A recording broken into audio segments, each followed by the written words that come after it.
Ang intense ng mga kaganapan ngayon sa abot kamay na pangarap sapagkat magugulantang si Doc Robert dahil sa mga aaminin sa kanyang sikreto ni Don Pepe.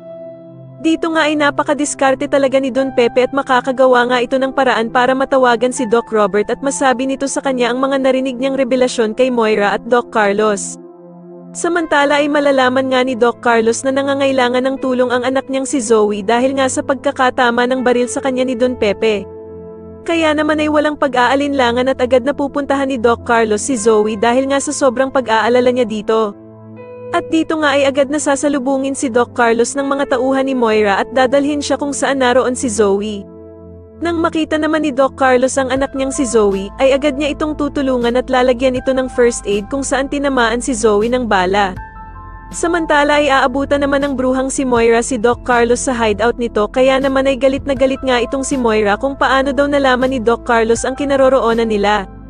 Matapos namang pagalingin ni Doc Carlos itong si Zoe, ay pagsasabihan niya pa ito ng mga masasakit na salita at sasabihin niyang hindi perkit na gamot ni Doc Carlos ang anak nilang si Zoe ay ibig sabihin na dakilang ama na ito. Ngunit mapupuno naman ng galit si Doc Carlos dahil sa mga sinabi ni Moira sa kanya at dito nga ay masasampal niya ito ng sobrang lakas. Kaya naman ay agad na aawatin ni Zoe ang nanay at tatay niya at dito nga ay pipigilan niya si Doc Carlos dahil nga sa ginawa nitong pagsampal sa ina niyang si Moira. Pero pagsasabihan naman ni Doc Carlos si Zoe na dapat nga daw ay hindi niya kinakampihan ang bruhang si Moira dahil sa isa daw itong kriminal. Mapipiko naman si Moira at dito nga ay tututukan niya ng baril si Doc Carlos. Pero makikusap naman si Zoe sa ina niyang si Moira na wag daw nitong patayin ang tunay niyang ama.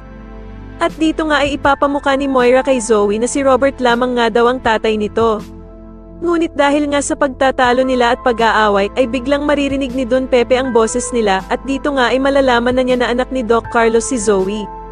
Sa kabilang banda naman ay tatanungin naman ni Annalyn si Giselle tungkol sa anak nito at kung sino nga ba daw ang totoong ama nito. Sa tingin niyo magawa pa kayang makatakas ni Don Pepe sa mga kamay ng tauhan ni Moira? Mas lalo na nga talagang nagiging exciting ang mga susunod na kaganapan kaya naman ay mas lalo pa nating abangan ang mas lalong gumigandang abot kamay na pangarap. Maraming salamat po sa inyong panonood at sana po ay ma-subscribe niyo ako. Maraming salamat po.